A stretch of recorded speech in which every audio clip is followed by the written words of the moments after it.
அவருக்கு சீசனுக்கு தகுந்த மாதிரி இப்ப மாறுறாருங்க. அவர் உண்மையான அரசியல்வாதினால நம்ம சொல்ல முடியாது. அவர் ஒரு டைரக்டர். டைரக்ஷன் எப்படி போகுதோ ஒவ்வொரு படத்துக்கும் ஒவ்வொரு மாதிரி போகுதோ அது மாதிரி பண்ணுவார். எப்படி இருந்தாலுமே ஆளுங்கட்சி தான், இடைத்தேர்தல்னாவே ஆளுங்கட்சி தான் ஜெயிப்பாங்க. அது பொதுவான நிலவரம். அது அவங்களும் போட்டிக்கிட்டு இருந்தா காம்படிஷன் எப்படின்னு தெரிஞ்சிருக்கலாம். அவங்களுடைய நிலைமையும் என்னங்கிறது தெரிஞ்சிருக்கலாம்.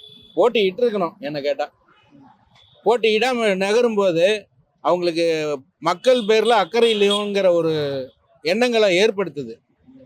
உண்மையிலேயே போட்டியிட்டு இருந்தா என்ன ஒரு 10% வாங்க வேண்டியது 1% குறைஞ்சிட்டு போகுது. போட்டிட்டு இருந்தால் தான் ஜெயிக்கணும்.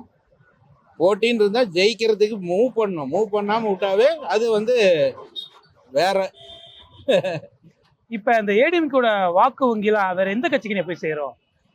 அது மாறுறதுக்கு வாய்ப்பு இருக்குதுங்க. ஏன்னா ஸ்பிளிட் ஆகிறதுக்கு வாய்ப்பு நிறைய இருக்குது. ஏன்னா அவங்க போட்டிட்டு இருந்தாங்கன்னா அவங்களுக்கு உண்டானது ஏதோ 1% குறையலாம், அது அவ்வளோதானே தவிர போட்டி இடாத போது அவங்கவுங்க மனசுக்கு என்ன தோணுதோ அதை தான் செய்வாங்க.